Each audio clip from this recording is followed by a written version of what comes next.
ಅದರ ನಂತರ ಮುಂದೆ ಭಾಗವತ ಮುಂದಿನ ಭಾಗದಲ್ಲಿ ಹೇಳ್ತದೆ. ಈಗ ಭೂಗೋಳ ಆಯ್ತಲ್ಲ, ಆಮೇಲೆ ಖಗೋಳದ ಬಗ್ಗೆ ಹೇಳ್ತಾರೆ. ಈ ಖಗೋಳವು ಹಾಗೆ ಸ್ವಲ್ಪ ಗೊಂದಲವೇ ನಮಗೆ. ನಾನು ಮೊನ್ನೆ ಹೇಳಿದೆ, ಖಗೋಳದಲ್ಲಿ ಹೇಳ್ತಕ್ಕಂಥ ವಿಷಯಗಳು ಕೂಡ ಇವತ್ತು ಜ್ಯೋತಿಷ್ಯದಲ್ಲಿ ಅದನ್ನು ಖಚಿತವಾಗಿ ಇವತ್ತು ನಾವು ಜ್ಯೋತಿಷ್ಯದಲ್ಲಿ ಆ ಖಗೋಳ ಇಟ್ಟುಕೊಂಡು ಗ್ರಹಣ ನೋಡ್ಲಿಕ್ಕೆ ಬರೋಲ್ಲ, ಕಾಲ ನಿರ್ಣಯ ಮಾಡಲಿಕ್ಕೆ ಬರೋಲ್ಲ. ಅದು ಏನೋ ಒಂದು ಮಿಸ್ಟಿಕ್ ಆದಂಥ ಒಂದು ಅಂಶ ಇದೆ. ಅದು ಮತ್ತೆ ನೋಡೋಣ. ಅವರು ಮೊದಲು ಸ್ಥೂಲವಾಗಿ ಸೂರ್ಯನ ಗತಿಯಿಂದ 12 ತಿಂಗಳುಗಳಲ್ಲಿ ಏನು ಪರಿಣಾಮ ಆಗುತ್ತೆ ಅಂತ ಹೇಳ್ತಾರೆ.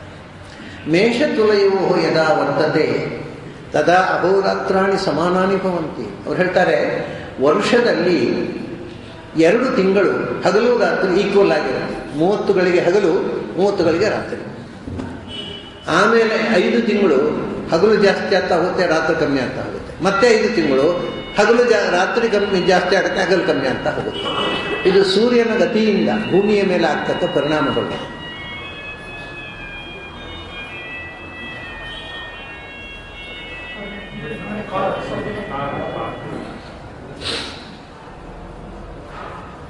ಅವರು ಹೇಳ್ತಾರೆ, ಯದಾ ಮೇಷತುಲಯೋ ವರ್ತತೆ ತದಾ ಅಹೋರಾತ್ರಾಣಿ ಸಮಾನಾನಿ ಭವಂತಿ. ನಮಗೆ ಮೇಷ ಮತ್ತು ತುಲ ಅಂದರೆ ಮೊದಲನೆಯ ತಿಂಗಳು, ಸೌರಮಾನದ ಮೊದಲನೆಯ ತಿಂಗಳು ಮತ್ತು 7ನೆಯ ತಿಂಗಳು. ಮೇಷ, ವೃಷಭ, ಮಿಥುನ, ಕರ್ಕಾಟಕ, ಸಿಂಹ, ಕನ್ಯಾ, ತುಲ. 1ನೆಯ ಮತ್ತು 7ನೆಯ 2 ತಿಂಗಳುಗಳಲ್ಲಿ ಅಹೋರಾತ್ರಾಣಿ ಸಮಾನಾನಿ ಭವಂತಿ. ಹಗಲು 30 ಗಳಿಗೆ, ರಾತ್ರಿ 30 ಗಳಿಗೆ. ರಾತ್ರಿ ಹಗಲುಗಳಲ್ಲಿ ವ್ಯತ್ಯಾಸ ಇರೋದಿಲ್ಲ. ಆಮೇಲೆ ತತಃ ಯದಾ ವೃಷಭಾದಿಷು 5 ರಾಶಿಷು ಚರತಿ ತದಾ ವರ್ಧಂತ ಏವ ಅಹಾನ್ಯೇವ ವರ್ಧಂತೆ ಹರಸತಿ ಮಾಸಿ ಮಾಸಿ ಏಕೈಕ ಘಟಿಕ ರಾತ್ರಿಷು. ಆಮೇಲೆ ವೃಷಭದಿಂದ ಮೇಷ ಆಯ್ತಲ್ಲ, ವೃಷಭ, ಮಿಥುನ, ಕರ್ಕಾಟಕ, ಸಿಂಹ, ಕನ್ಯಾ, ತುಲಾ ಮತ್ತು ಸಮಾಯ, ಈ 5 ತಿಂಗಳಲ್ಲಿ ವರ್ಧಂತೆ ಏವ ಅಹಾನಿ. ಹಗಲು 30 ಗಳಿಗೆ ಅಲ್ಲ, 31 ಗಳಿಗೆ ಆಗುತ್ತೆ, 32 ಗಳಿಗೆ ಆಗುತ್ತೆ. ಹೀಗೆ ಒಂದೊಂದು ತಿಂಗಳಿಗೆ ಒಂದೊಂದು ಗಳಿಗೆ ಜಾಸ್ತಿ ಆಗ್ತಾ 5ನೇ ತಿಂಗಳಿಗೆ 35 ಗಳಿಗೆ ಹಗಲಾಗುತ್ತೆ, 25 ಗಳಿಗೆ ರಾತ್ರಿ ಆಗುತ್ತೆ. ಅದರಲ್ಲಿ ಏಕೈಕ ಮಾಸಿ ಮಾಸಿ ಏಕೈಕ ಘಟಿಕ. ಒಂದೊಂದು ತಿಂಗಳಿಗೆ ಒಂದೊಂದು ಗಳಿಗೆ ಹಗಲು ಹೆಚ್ಚಾಗ್ತಾ ಹೋಗುತ್ತೆ, ಒಂದೊಂದು ಗಳಿಗೆ ರಾತ್ರಿ ಕಮ್ಮಿ ಆಗ್ತಾ ಹೋಗುತ್ತೆ. ಹಾಗಾಗಿ ನಿಮಗೆ ಕನ್ಯಾ ಮಾಸಕ್ಕೆ ಬರುವಾಗ ರಾತ್ರಿ 25 ಗಳಿಗೆ, ಹಗಲು 35 ಗಳಿಗೆ. ಸುಮಾರು ಇದೆಲ್ಲ ಸ್ವಲ್ಪ ಸೂಕ್ಷ್ಮ ವ್ಯತ್ಯಾಸಗಳಿರುತ್ತೆ. ಇದು ಸ್ಥೂಲವಾದಂತಹ. ಹಾಗೆಯೇ ಯದಾ ಕನ್ಯಾ ಆದಮೇಲೆ ತುಲಾ, ವೃಶ್ಚಿಕಾದಿಷು ರಾಶಿಷು ಚರತೆ, ಆಮೇಲೆ ವೃಶ್ಚಿಕಾದಿಷು 5 ವರ್ತತೆ. ಅಲ್ಲಿಂದ ತುಲಾ, ವೃಶ್ಚಿಕ ಆದಮೇಲೆ ಅಲ್ಲಿಂದ ಮತ್ತೆ ಮೀನ ತನಕ ಆ 5 ಮಾಸಗಳಲ್ಲಿ ಅಹೋರಾತ್ರಾಣಿ ವಿಪರೀತಾನಿ ಭವಂತಿ. ಅವಾಗ ಹಗಲು ಕಮ್ಮಿ ಆಗುತ್ತೆ, ರಾತ್ರಿ ಜಾಸ್ತಿ ಆಗ್ತಾ ಹೋಗುತ್ತೆ. 5 ಪ್ರತಿ ತಿಂಗಳು ಒಂದೊಂದು ಗಳಿಗೆ ರಾತ್ರಿ ಜಾಸ್ತಿ ಆಗುತ್ತೆ, ಒಂದೊಂದು ತಿಂಗಳು ಒಂದೊಂದು ಗಳಿಗೆ ಹಗಲು ಕಮ್ಮಿ ಆಗ್ತಾ ಬರುತ್ತೆ. ಅದು ಮೀನಕ ಪುನಃ ಮೇಷಕ್ಕಾಗುವಾಗ ಹಗಲು ರಾತ್ರಿ ಸಮಾನವಾಗಿ. ಇದು ಈ ಸೂರ್ಯನ ಉತ್ತರಾಯಣ ದಕ್ಷಿಣಾಯಣದ ಗತಿಭೇದದಿಂದ ನೆಲದಲ್ಲಿ ಆಗತಕ್ಕಂಥ ಹಗಲು ರಾತ್ರಿಗಳ ವ್ಯವಸ್ಥೆಯಲ್ಲಿ ವ್ಯತ್ಯಾಸ ಆಗುತ್ತೆ. ಇದೆಲ್ಲ ತುಂಬ ಸುಂದರವಾಗಿ ಹೇಳ್ತಾರೆ. ಇಷ್ಟು ಹೇಳ್ತಾ ಒಂದು ಕಡೆ ಇದ್ದಕ್ಕಿದ್ದಾಗ ನಮ್ಮನ್ನು ಗಾಬರಿಗೊಳಿಸಿಬಿಡ್ತಾರೆ. ಏನು ಅಂದರೆ, ಸೂರ್ಯನಿಗಿಂತ ಚಂದ್ರ ಮೇಲೆ ಇದ್ದಾನೆ. ನಾವು ಗಣಿತ ಮಾಡೋದು ಹೇಗೆ, ಪಂಚಾಂಗ ಗ್ರಹಣ ಮಾಡೋದು ಹೇಗೆ? ಈಗ ಸೂರ್ಯನಿಗಿಂತ ಚಂದ್ರ ಮೇಲೆ ಇದ್ದಾನೆ. ಸೂರ್ಯ ಭೂಮಿಗೆ ಹತ್ತಿರ ಇದ್ದಾನೆ, ಚಂದ್ರ ದೂರದಲ್ಲಿ ಇದ್ದಾನೆ. ಇದು ಜ್ಯೋತಿಷಿಗಳು ಕೂಡ ಇದರ ಬಗ್ಗೆ ತಲೆ ಕೆಡಿಸಿಕೊಳ್ಳಿಲ್ಲ. ಏನೋ ಒಂದು ಪುರಾಣದಲ್ಲಿ ಹೇಳಿದ್ದಾರೆ, ಅದು ನಮಗೆ ಅರ್ಥ ಆಗೋಲ್ಲ ಅಂತ ಬಿಟ್ಟುಬಿಟ್ರು. ಆದರೆ ಇದಕ್ಕೊಂದು ಅರ್ಥ ಇದೆ.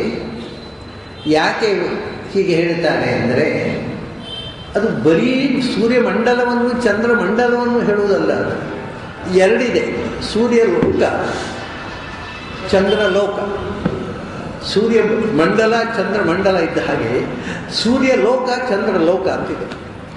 ಈ ಮೋಕ್ಷಕ್ಕೆ ಹೋಗುವವರು ಮೊದಲು ಸೂರ್ಯ ಲೋಕಕ್ಕೆ ಹೋಗೋದು, ಆಮೇಲೆ ಚಂದ್ರ ಲೋಕಕ್ಕೆ ಹೋಗೋದು. ಅದು ಕೆಳಗೆ ಇದ್ದರೆ ಅದು ಮತ್ತೆ ಮೇಲೆ ಹೋಗಿ ವಾಪಸ್ ಬರಬೇಕಾಗತ್ತೆ.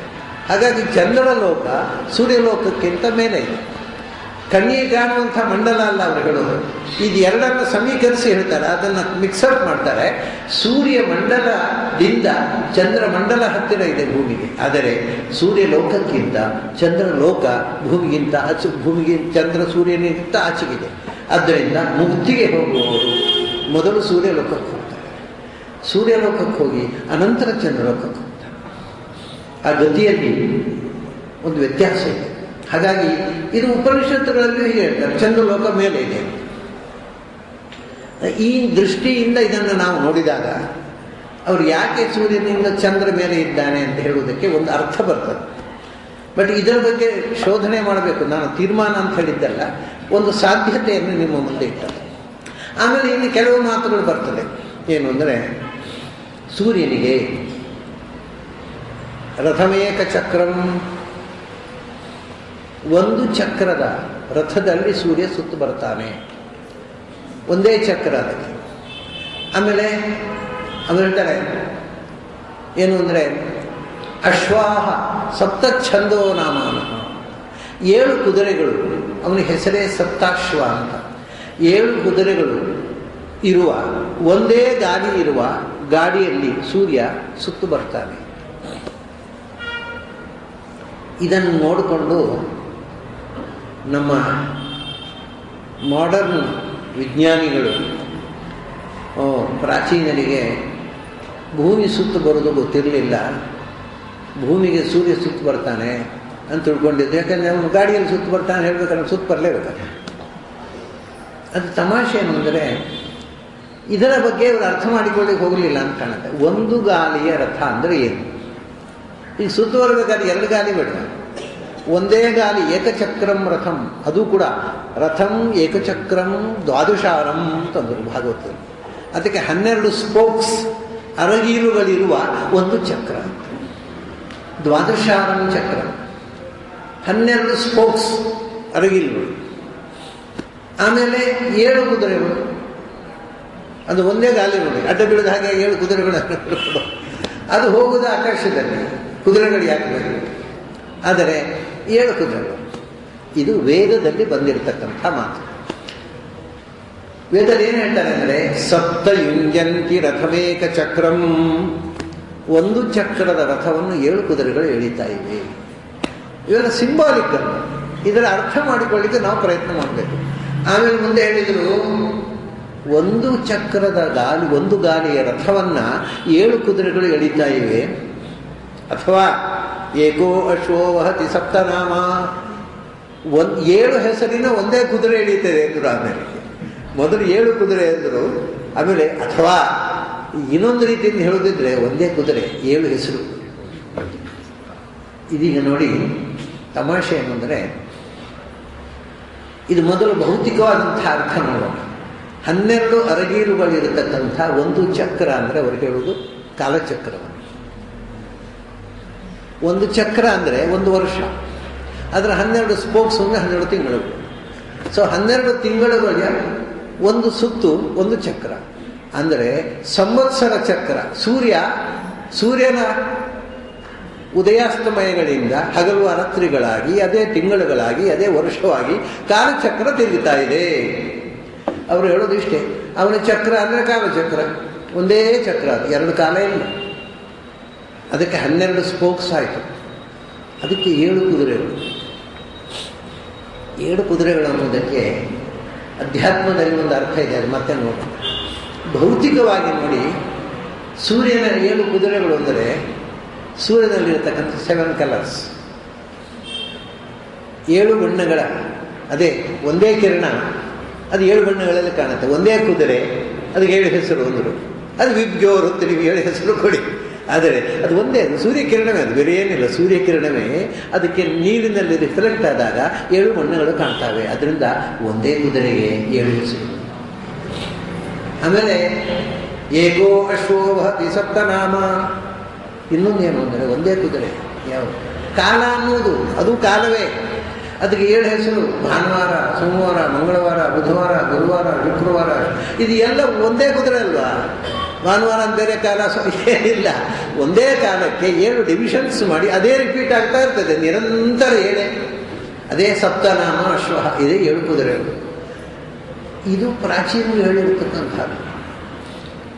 ಜನರಿಗೆ ಅರ್ಥ ಆಗಲಿಲ್ಲ, ಅದು 7 ಕುದುರೆ ಇರಬೇಕು, ಒಂದು ಗಾಲಿಯ ರಥ ಇರಬೇಕು, ಅದನ್ನು ಸುತ್ತು ಬರ್ತಾ ಇದ್ದಾನೆ ಕಾಣುತ್ತೆ ಅಂತ ತಿಳ್ಕೊಂಡು ಕಡೆ ಎಲ್ಲಿದ್ದಂತ ಹೀಗೆ ತಿಳ್ಕೊಂಡು ಋಗ್ವೇದದ ಮಂತ್ರ ಇದೆ. ಸೂರ್ಯ ಸುತ್ತು ಬಂದು ಮನೆಗೆ ಬಂದ ಸಾಯಂಕಾಲ, ಗಾಡಿ ಓಡಿಸ್ಕೊಂಡು ಮನೆ ಬಂದ ಮೇಲೆ ಅವನು ಆ ಕುದುರೆ ಅಂತ ಹಟ್ಟಿಯಲ್ಲಿ ಕಟ್ಟಿ ಹುಲ್ಲು ಹಾಕಿದ. ಹಂಗೆ ಅರ್ಥ ಬರ್ತಾರೆ ಕಾಯಿನವರು, ಅದಕ್ಕೆ ಅಕ್ಕಚ್ಚಿಟ್ಟ ಹುಲ್ಲು ಹಾಕಿದ. ಇದು ಯಾವ ಕಾಯಿ ಅಕ್ಕಚ್ಚಿ, ಯಾವ ಕುದುರೆಗೆ ಅಕ್ಕಚ್ಚಿಡುವುದಿಲ್ಲ. ಅಂದರೆ ವೇದ ಯಾವಾಗಲೂ ನಾವು ವ್ಯವಹಾರದಲ್ಲಿ ಆಡೋ ಮಾತಿನಲ್ಲಿ ಫಿಲಾಸಫಿಯನ್ನು ಹೇಳುತ್ತೆ. ವಸ್ತುತಃ ಅದಕ್ಕೆಲ್ಲ ಬೇರೆ ಅರ್ಥ ಮಾಡಬೇಕು ನಾವು. ಹಾಗಾಗಿ ಅಲ್ಲಿ ಹೇಳಿ ನೋಡಿ, ಕಾಲ ಸಂವತ್ಸರಂ ಏಕಂ ಚಕ್ರಂ ದ್ವಾದಶಾರಂ. ಆಮೇಲೆ 7 ಛಂದಸ್ಸುಗಳು. ಇನ್ನೊಂದು ವಿಷಯ, ಸೂರ್ಯನಂತಂದರೆ ನಮಗೆ ಸೂರ್ಯ ಅಂದರೆ ಮೂಲ ಅರ್ಥ ಸೂರ್ಯನಾರಾಯಣ, ಕಾಲನಿಯಾಮಕನಾದ ನಾರಾಯಣ. ಅವನು ಸಂಚರಿಸ್ತಾ ಇದ್ದಾನೆ ಕಾಲದ ರಥದಲ್ಲಿ ಕೂತು. ಅವನಿಗೆ ಅವನ ರಥವನ್ನು ಎಳೆಯುವ, ಇವಾಗ ಭಗವಂತನ ರಥವನ್ನು ಎಳೆಯುವ. ಭಗವಂತನ ರಥ ಅಂತಂದರೆ ಇದು ಭಗವಂತನ ರಥವೇ. ಇದಕ್ಕೆ 7 ಕುದುರೆಗಳು ಇಲ್ಲಿ ಆಗಲ್ಲ. 5 ಜ್ಞಾನೇಂದ್ರಿಯಗಳು, ಮನಸ್ಸು ಮತ್ತು ಬುದ್ಧಿ. ಇದು ಈ ರಥಕ್ಕೆ ಕಟ್ಟಿದ 7 ಕುದುರೆಗಳು. ಇನ್ನು ಅಧ್ಯಾತ್ಮವಾಗಿ ಒಂದು ರಥ ಇದೆ ಭಗವಂತನನ್ನು, ಅವನನ್ನು ಎಳ್ಕೊಂಡು ಹೋಗು. ಅದು ಯಾವ ರಥ? ಅವನು ಛಂದೋಮಯೇನ ಗರುಡೇನ ಸಮುಖ್ಯಮಾನ. ಅವನ ರಥ ಅಂದರೆ ಗರುಡ ಅಂದರೆ ಎಂಥದ್ದು? ವೇದಗಳು. ಭಗವಂತ ವೇದದ ಮೂಲಕ ನಮ್ಮ ಹತ್ರ ಬರ್ತಾನೆ, ಅದಕ್ಕೆ ಆ ವೇದ ಅನ್ನುವ ಗರುಡನಲ್ಲಿ ಕೂತು ಬರ್ತಾನೆ. ಆ ರಥಕ್ಕೆ 7 ಕುದುರೆಗಳು ಅಂದರೆ 7 ಛಂದಸ್ಸುಗಳು. ವೇದದಲ್ಲಿರುವುದು 7 ಛಂದಸ್ಸುಗಳು: ಗಾಯತ್ರಿ, ಉಷ್ಣಿಕ, ಅನುಷ್ಠು, ಬೃಹತಿ, ಪಂಕ್ತಿ, ತ್ರಿಷ್ಠು, ಜಗತಿ. ಈ 7 ಛಂದಸ್ಸಿನ ಅಭಿಮಾನಿ ದೇವತೆಗಳು ಭಗವಂತನ ರಥವನ್ನು ಎಳೀತಾ ಇದ್ದಾರೆ. ಹೀಗೆ ಇದು ಬಹಳ ಅದ್ಭುತವಾದ ಅಂತರಂಗದ ಪ್ರಪಂಚಕ್ಕೆ ನಮ್ಮನ್ನು ಕೊಂಡೊಯ್ಯುವಂತಹ ಮಾತುಗಳು ಇದು ಅರ್ಥವಾಗದವರ ಕೈಯಲ್ಲಿ ಸಿಕ್ಕಿ ನಗೆಪಾಟವಾಗಿ ಬಿಟ್ಟರು. ಈ ಭೂಮಿಯನ್ನು ಶೇಷ ಇದೆಲ್ಲ ಹೇಳ್ತಾರೆ. 1000 ಹೆಡೆಯ ಭಗವಂತ, ಶೇಷ ಅಂದರೆ ಭಗವಂತ, ಸಹಸ್ರ ಶೀರ್ಷ ಪುರುಷ, 1000 ಹೆಡೆಯ ಭಗವಂತ ಇಡೀ ಬ್ರಹ್ಮಾಂಡವನ್ನು ಹೊತ್ತುಕೊಂಡಿದ್ದಾನೆ. ಅವನ 1000 ಹೆಡೆಯಲ್ಲಿ ಒಂದು ಹೆಡೆಯಲ್ಲಿ ಇಡೀ ಬ್ರಹ್ಮಾಂಡ ಒಂದು ಸಾಸಿವೆಯ ಕಾಳಿನಂತೆ ನಿಂತಿದೆ ಅಂತ ಒಂದು ಮಾತು ಹೇಳ್ತಾರೆ. ಅದು ಇವತ್ತು ವಿಜ್ಞಾನ ಓದ್ದವರಿಗೆ ಹಾವಿನ ಹೆಡೆಯ ಮೇಲೆ ಭೂಮಿ ನಿಂತಿದೆ, ಶೇಷನ ಮೇಲೆ ಭೂಮಿ ನಿಂತಿದೆ, ಶೇಷ ಎಲ್ಲಿ ನಿಂತಿದ್ದಾನೆ ಪ್ರಶ್ನೆ. ತಲೆ ಕೂಡ ಗೊತ್ತಿರದೇ ಇದ್ರು ಪ್ರಶ್ನೆ ನೋಡಿ. ಒಂದು ತಮಾಷೆ ಏನು ಗೊತ್ತುಂಟ, ಪ್ರಶ್ನೆ ಮಾಡಬೇಕಾದ್ರೆ ಕ್ವಾಲಿಫಿಕೇಶನ್ ಏನು ಗೊತ್ತುಂಟು? ಗೊತ್ತಿರೋದೇ ಇರುತ್ತೆ. ಎಲ್ಲವನ್ನೂ ಟೀಕೆ ಮಾಡ್ಬೋದು, ಎಲ್ಲವನ್ನೂ ಯಾಕಂದರೆ ನಮ್ಮ ಅಜ್ಞಾನದಿಂದ ಭಾಳ ಸುಲಭ, ಡಿನೈ ಮಾಡೋದು ಸುಲಭ. ಮಧ್ವಾಚಾರ್ಯ ಒಂದು ಕಡೆ ಮಾತಾಡ್ತಾರೆ, ದೇವರಿಲ್ಲ, ಅದಿಲ್ಲ, ಇದಿಲ್ಲ. ಇದನ್ನು ಹೇಳಲಿಕ್ಕೆ ಜ್ಞಾನ ಬೇಡ, ಅಜ್ಞಾನ ಸಾಕು. ಇದೇ ಅಂತ ಹೇಳ್ಬೇಕಾದ್ರೆ ತುಂಬ ಜ್ಞಾನ ಬೇಕಾಗುತ್ತೆ. ಟು ಡಿನೈ ಎವ್ರಿಥಿಂಗ್, ಇಗ್ನೋರೆನ್ಸ್ ಬಿಡು. ದೇವರಿಲ್ಲ ಯಾಕೆಂದ್ರೆ ನನಗೆ ಗೊತ್ತಿಲ್ಲ, ನಾನು ನೋಡಲಿಲ್ಲ ದೇವರನ್ನು. ಡಿನೈ ಮಾಡಲಿಕ್ಕೆ ಏನು ಪಾಂಡಿತ್ಯ ಬೇಡ, ದಡ್ಡತನ ಸಾಕು.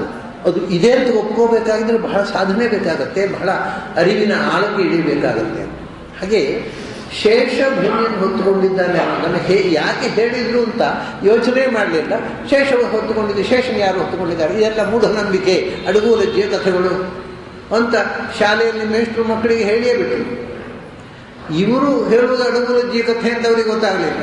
ಇವತ್ತು ಶಾಲೆಯಲ್ಲಿ ಮೇಷ್ಟ್ರು ಮಕ್ಕಳಿಗೆ ಅಡುಗೂಲಜ್ಜಿ ಕಥೆಯನ್ನೇ ಹೇಳಿ ಹಾಳು ಮಾಡ್ತಾ ಇದ್ದಾರೆ. ಯಾಕೆಂದರೆ ರಿಯಲ್ ನಾಲೆಜ್ ಇಸ್ ನಾಟ್. ಶೇಷ ಹೊತ್ಕೊಂಡಿದ್ದಾನೆ ಅಂದರೆ ಏನು? ಭೂಮಿಯನ್ನು ಶೇಷ ಹೊತ್ಕೊಳ್ಳಿಲ್ಲ. ಯಾಕೆಂದರೆ ಶೇಷ ಹೊತ್ಕೊಂಡಿದ್ದೆ ಅವನನ್ನು ಮತ್ತೆ ಹೇಗೆ ನಿಂತಿದೆ? ಭೂಮಿ ನಿಂತಿದೆ. ಹೇಗೆ ನಿಂತಿದೆ? ಅದು ಗ್ರಾವಿಟೇಷನ್ನಿಂದ ನಿಂತಿದೆ. ಗ್ರಾವಿಟೇಷನ್ ಅಂದರೆ ಏನು?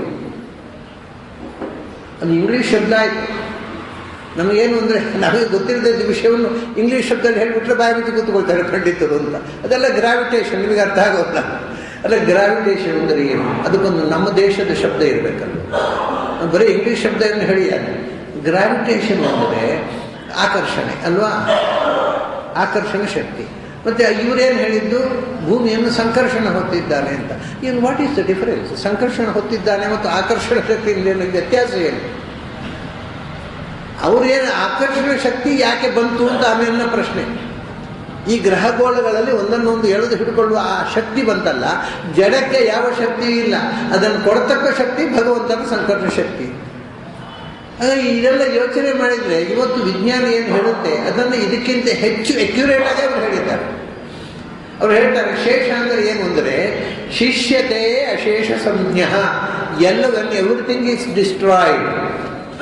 ಎಲ್ಲವೂ ನಾಶವಾದಾಗ ಯಾವುದು ಉಳಿಯುತ್ತೋ ಅದು ಶೇಷ. ಅಂದರೆ ಎನರ್ಜಿ. ಎಲ್ಲ ಪದಾರ್ಥಗಳು ನಾಶವಾದಾಗ ಕೊನೆಗೆ energy will remain, that is ಶೇಷ. ಇಡೀ ವಿಶ್ವವನ್ನು ಹೊತ್ತುಕೊಂಡಂಥ ಎನರ್ಜಿ. ಇದೆಲ್ಲ ಭಾಗವತದಲ್ಲಿ ಬಹಳ ಸುಂದರವಾಗಿ ಹೇಳ್ತಾರೆ. ಕಷ್ಟ ಏನಂದರೆ ಭಾಗವತ ಓದಿದವರಿಗೂ ಅರ್ಥ ಆಗೋಲ್ಲ, ವ್ಯಾಖ್ಯಾನ ಓದಿದ್ರು ಅರ್ಥ ಆಗಲ್ಲ. ಯಾಕೆಂದರೆ ಬಹಳ ಜನ ವ್ಯಾಖ್ಯಾನ ಬರೆದವರಿಗೆ ಈ ಅರ್ಥ ಗೊತ್ತಿದ್ರು. ಭಾಗವತಕ್ಕೆ ವ್ಯಾಖ್ಯಾನ ಬರೆದಿದ್ದಾರೆ, ಬಟ್ ಅವರಿಗೆ ಮೂಲದ ಅರ್ಥ, ಮೂಲದ ರಹಸ್ಯ ಅರ್ಥ ಗೊತ್ತೇ ಆಗಲ್ಲ. ಹೀಗೆ ಇದೊಂದು ಮುಖ ಆಯಿತು.